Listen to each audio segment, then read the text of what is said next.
Good evening, everyone. This week's Parsha is Parshas Vayeshev, Tavshin Pei Beis, and I'd like to dedicate today's learning in memory of my mother, Mr. Shlomis Rabinowitz, Shlomis Bas Reb Yaakov Eliezer. So we're going to discuss the beginning of Parshas Vayeshev, which describes the difficulties that Yosef and his brothers were having with each other. And, clearly the Torah itself spells out, the commentaries spell out the mistakes, the weaknesses of almost everybody involved in this episode. And it's important to know that when we are talking about Avraham, Yitzchak, Yaakov's children, who we refer to as the Shvatim, the beginnings of the tribes, these are our foundations they're the foundations of the Jewish people. We're founded upon them. Everything that we have, the Torah and everything, is all founded upon the Avos and the Shvatim, which means we're talking about individuals of a very, very high spiritual caliber. Nonetheless, the Torah does mention their weaknesses, their shortcomings. When the Torah does mention it, we study it, we learn from it, but at the same time, we have to be very careful not to begin to define them by those weaknesses. They're human beings, they have their weaknesses, but we should never define them. We should never define the brothers who sold their brother as these corrupt, mean, rotten, to the core, jealous people who would sell their brother out of their jealousy. That's not what we're talking about. We're talking about the holiest of individuals with their weaknesses. And because the Torah reveals those weaknesses, we study them. But we have to do it with tremendous respect. With that introduction, I'd like to point out a number of things from the beginning of the Parsha regarding Yosef and his brothers. And what I'll be saying tonight comes from the commentary of Rabbi Shimshon Raphael Hirsch, the famous rabbi of the German community in the late 1800s. These are the points that he makes in interpreting what was going on. So the Parsha begins that the second pasuk of the Parsha reads, Elo Toldos Yaakov. These are the offspring of Yaakov. Yosef and Shvat Shana. Yosef at the age of 17. He would shepherd the sheep with his brothers. And he was a youth or a lad, with the sons of Bilhah and Zilpah, his father's wives. And Yosef brought we'll translate right now that as their bad tidings to their father. So Rav Hirsch points out that the verse first mentions that Yosef was a shepherd with his brothers, all brothers. Vuhunar, but he's a youth, which means his youthful interactions, his interactions with brothers outside of work, was not with all the brothers, but it was with the sons of Bilhah and Zilpah. Bilhah and Zilpah were actually maidservants of Rachel and Leah, who Rachel and Leah gave them as wives to Yaakov. And they were kind of considered, they were Yaakov's wives, but not on the same level as Rachel and Leah. And their children, therefore, in a certain way, were kind of a little bit more on a more subdued or not at the same level as the sons of Leah or Rachel.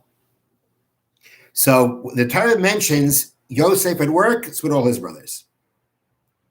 But when it comes to his interactions outside, not much with his brothers from Leah, but rather with his brothers from Bilhah and Zilpah.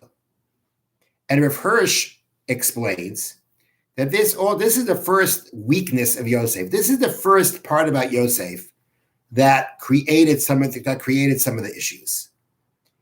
Why was he only, as we say, hanging out with the sons of Bilhah and Zilpah, not with his other brothers? So we know from Rashi on the word Vuhu Nar that he was a lad, he was a youth, that he acted a little bit youthful, a little bit immature. He liked taking care of his hair. We see that he was ready to go to their father and report on them. And we'll talk about soon what exactly he was doing. So we see Yosef is can be vain. He can be a bit arrogant.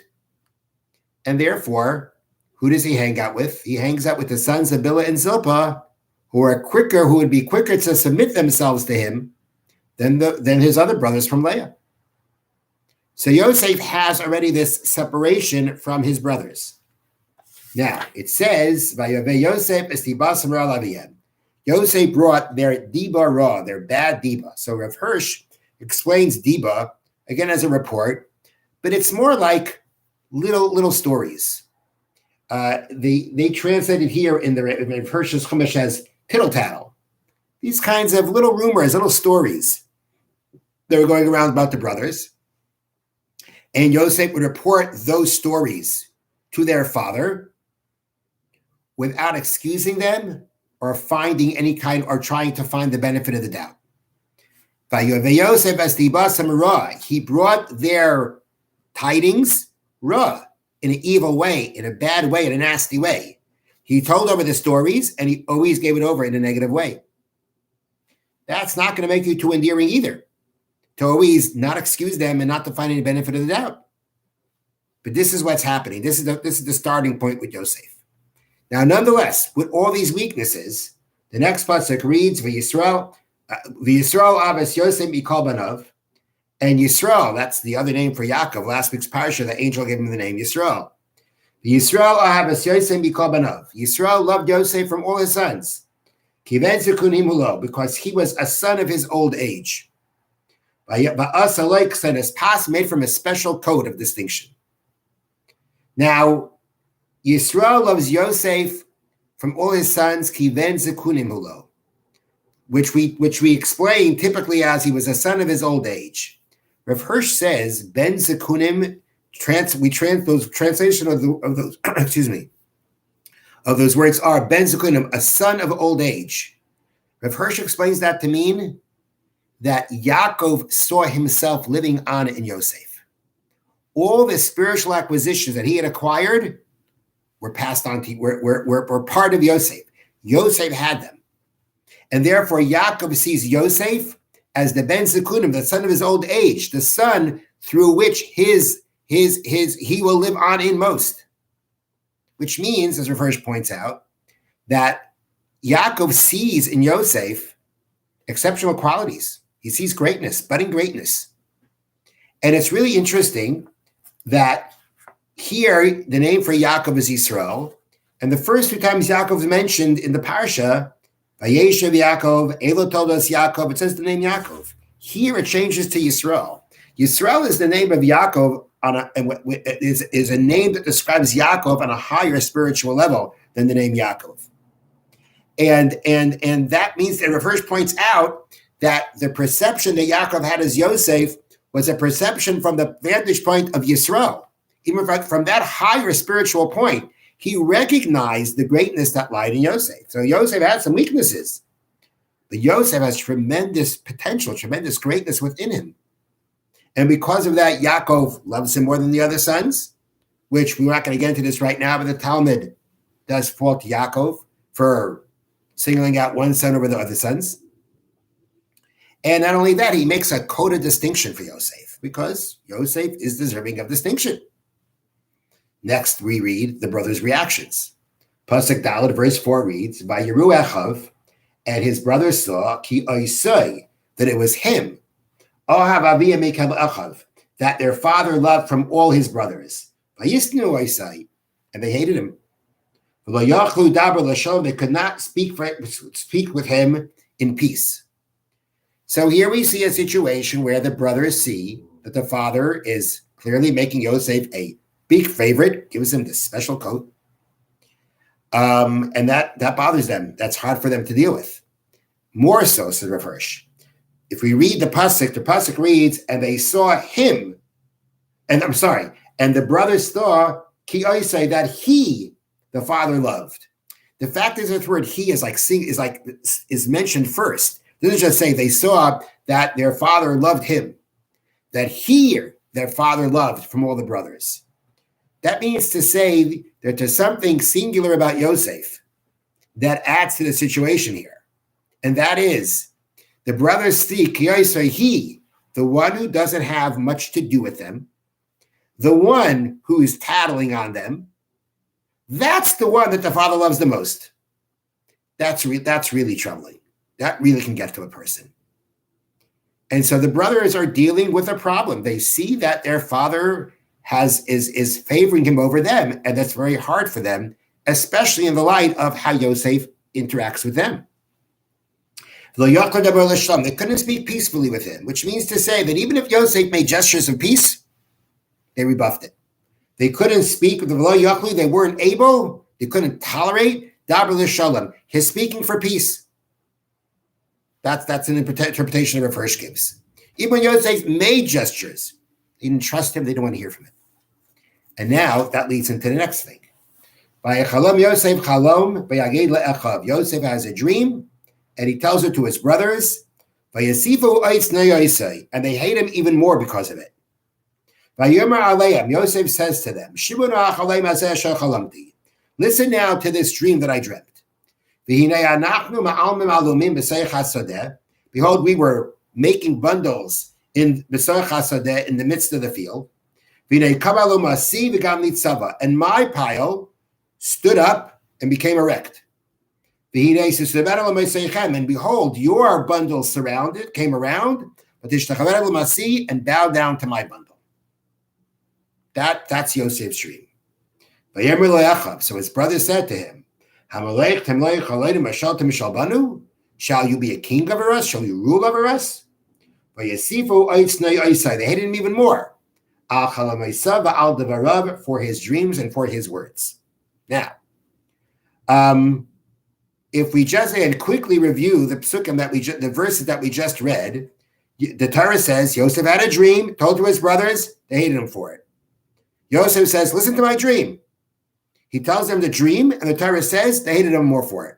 What do we need verse 5 for? That seems to be like this general introduction. Yosef had a dream and told to his brothers they hated him. And then we get into the specifics. Why do we need that pasuk for? Just get to the story.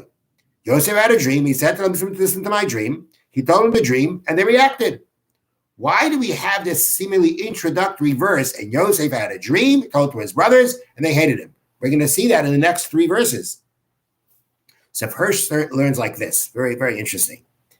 Yosef had a dream, and he told it to his brothers. He went to his brothers, and he said, I had a dream. And he's about to tell it to them. Okay, they're about to tell it to them, and they're not interested. As we said, they don't want to speak with him. He wants to tell them their dream. He's not interested. They're not interested. And they rebuff him. They said, we're not interested. And that actually causes them to hate him, because clearly if he's telling them a dream, there's something he really wants to impart to them.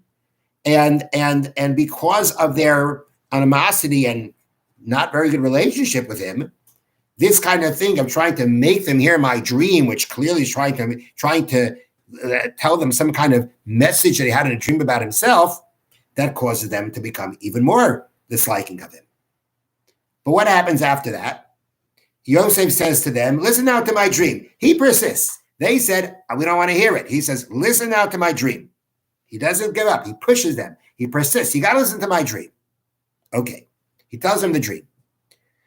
The verse points out, in this dream, the wording of the pasuk goes, and behold, we were bundling, and behold, my bundle got up, and behold, your bundles came around and bowed down. Why do you need this word behold 3 times? What's this word behold so many times?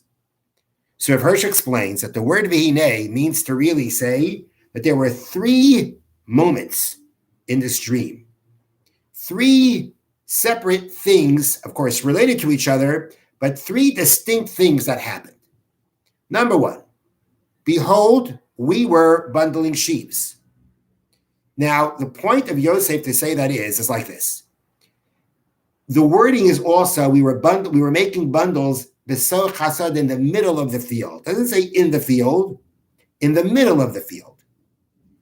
So Rav Hirsch explains that the practice there seems to have been that they would cut down the grain, make small bundles, and then bring all the small bundles to the middle of the field and make larger bundles. I didn't mention that when the word bundles is alumim is a masculine plural form for this word bundle. But then later on, when it talks about the bundles bowing down, Yosef calls them alumoseichem, which if you break that word up and you alumoseichem really contains two words. Alumos, bundles, shalachem, yours. But it's the feminine form. So why are we switching from the masculine to the feminine? So he says like this. The masculine form for alumim means large bundles.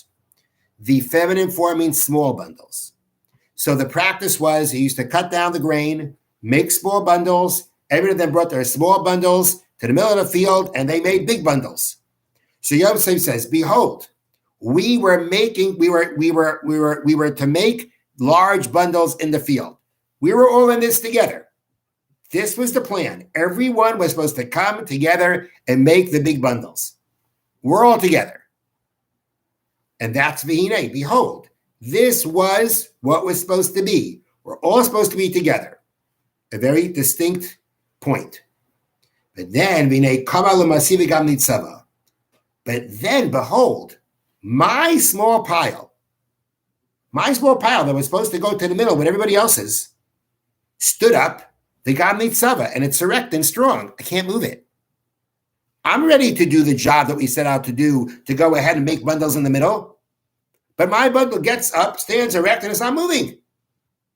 Another very distinct point. And then even more than that. And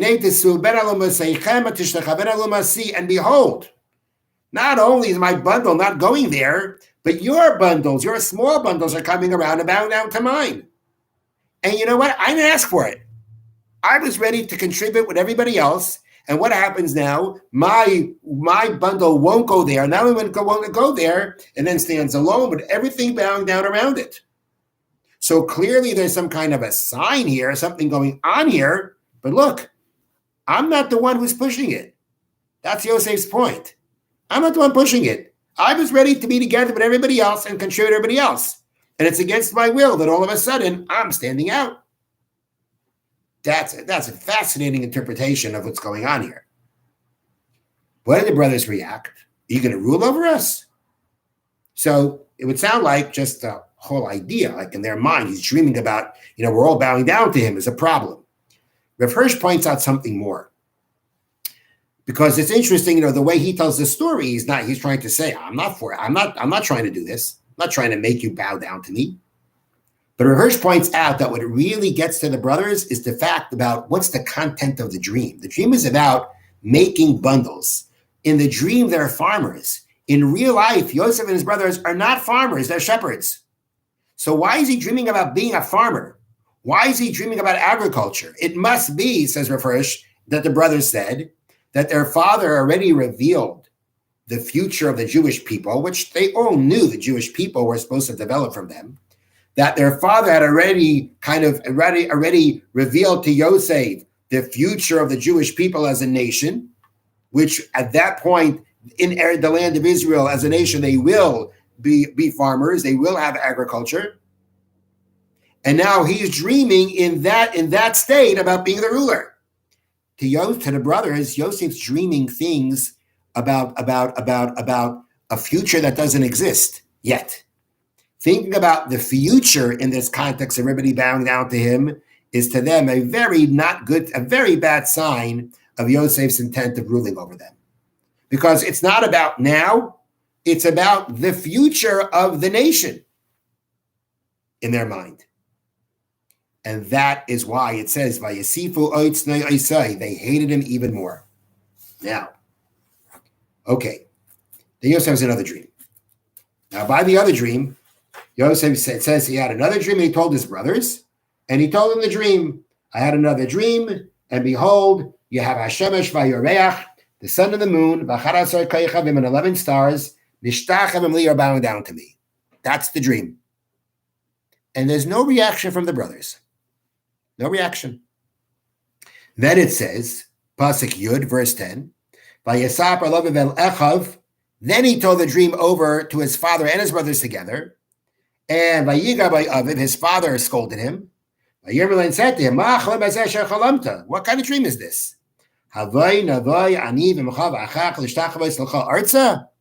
Shall I and your mother and your brothers come to bow down to you?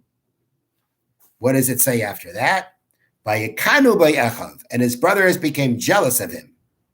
Vaviv shamar as hadavar, but the father kept the matter in his mind. The father may have scolded Yosef for the dream, but it was also clear that he wasn't ignoring it. He was keeping it in mind. Now, here we have a new word about the brothers' feelings towards Yosef. Before it was Vayisnu, they hated him. Now it's Vayakanu, they're jealous.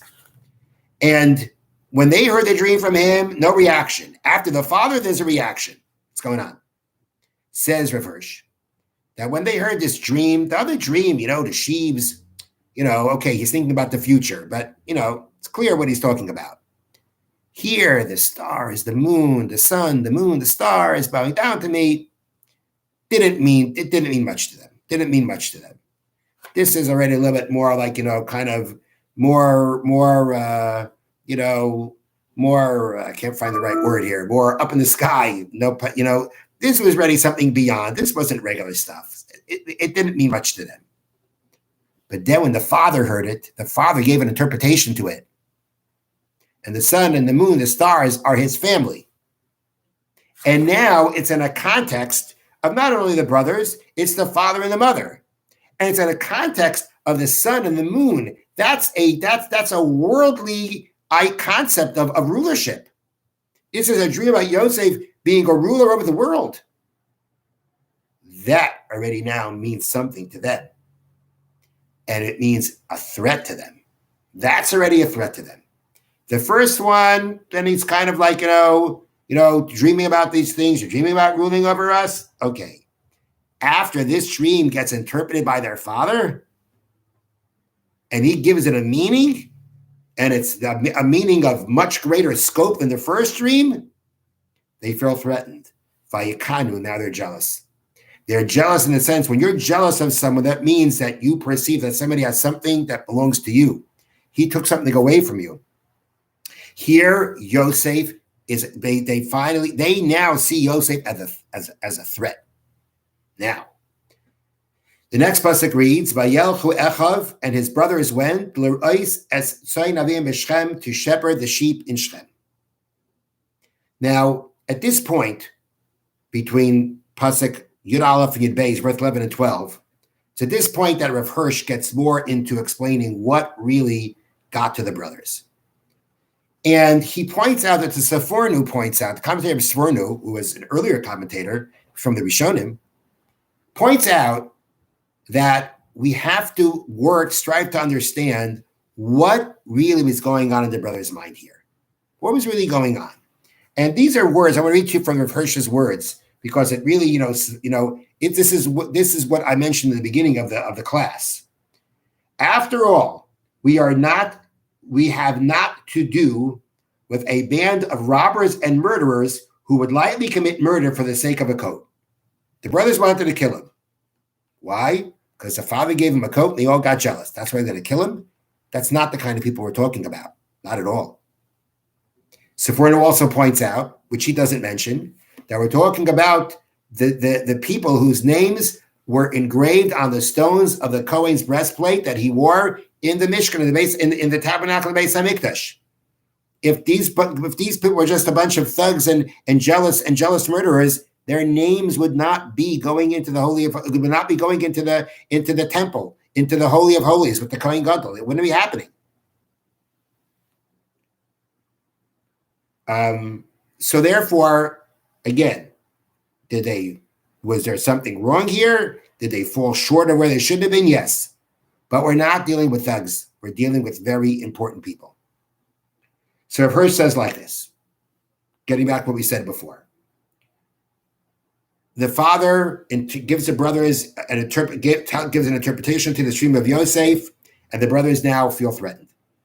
They really feel threatened. They really feel that Yosef is dreaming about ruling over them even now. And the father, Shema Sadavar, their father is keeping it in mind. He's not discarding it. They feel very threatened. They feel Yosef wants to control them. And therefore, what do? They go away, Lirais the son of Shechem, to shepherd their father's sheep in Shechem. The verse says Shechem is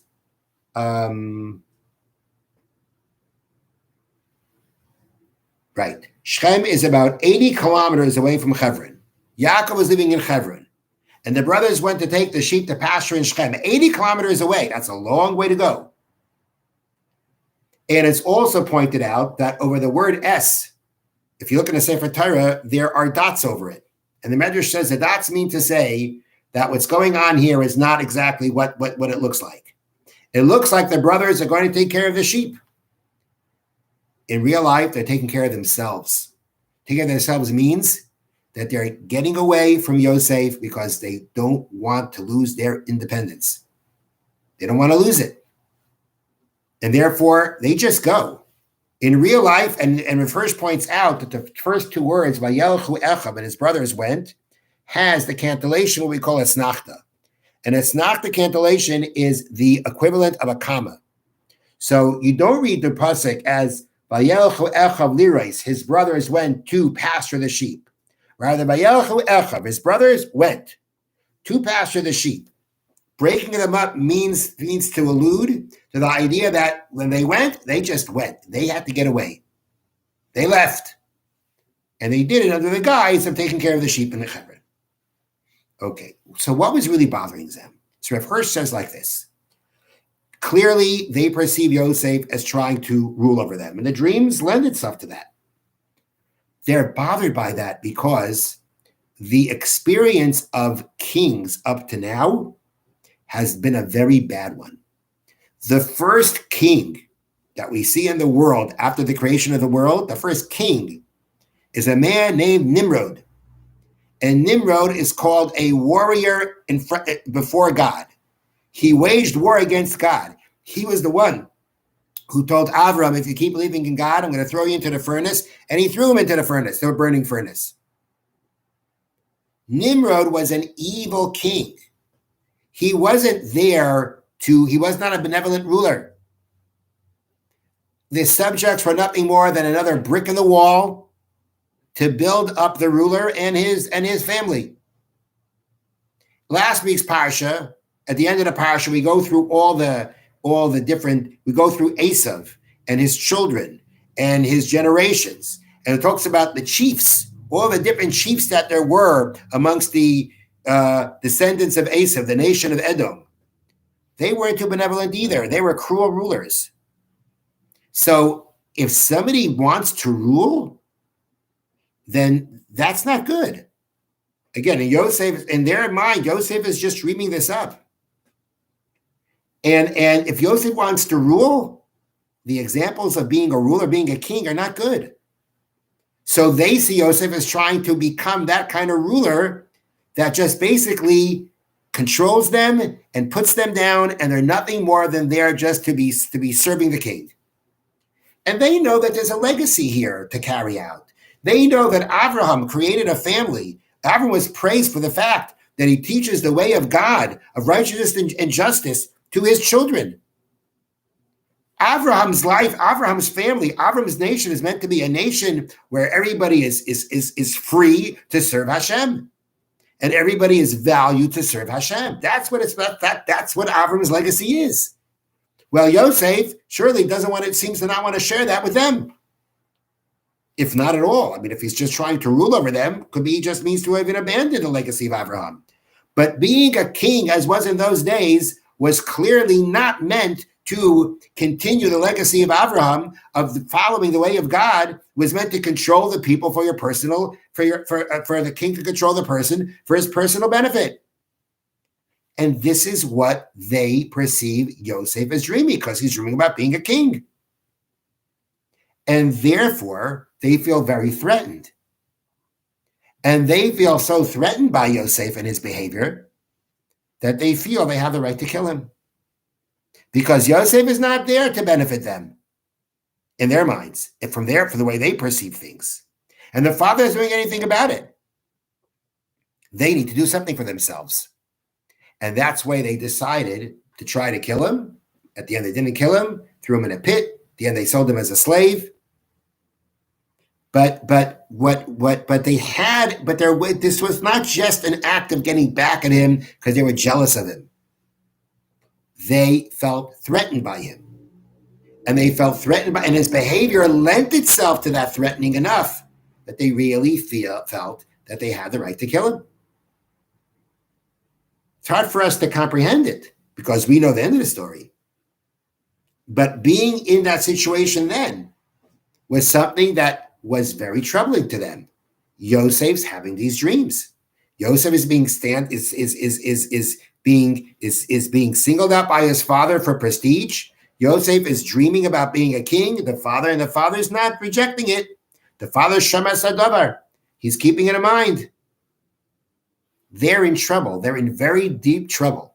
Based on what kings were like in those days, they saw themselves in very deep trouble, and that's why they set out to do to Yosef what they did. So the point is that again, we're not dealing with just these crazed, jealous people who are ready to kill someone. There was basis. They had a reason to think that Yosef wanted to rule over them, which would have been to their great detriment based on what kings were in those times. And therefore, they felt they had to do something. At the end, they realized that they were wrong for suspecting Yosef of this. But they had the basis for it. What they felt was enough basis for it. Perhaps it was the hatred and jealousy that didn't allow them to really see the way things really should have been. But this is what was happening here. This was their calculation. And these are a number of the comments of Rav Hirsch on this whole episode to bring out what exactly the tension between Yosef and his brothers, how it developed, how it got even worse, and what the brothers were thinking, why they thought that they had to sell it, why they had to kill him, or at least sell him and get rid of him. So this is a very difficult, part of the Torah to understand. But this approach about the brothers feeling threatened by Yosef, Rav Hirsch says it, the Malbim others say it. It's so important. It's not just, they're not just lashing out from jealousy. They had reason to believe they were threatened. And they had to save themselves. And this is Rav Hirsch's, these are a number of the comments. Again, very interesting comments, how he builds up everything, how he points out from the words, and the different interpretations that he gives to all the different points that lead up to the point of where Yosef is sold as a slave. Have a wonderful evening.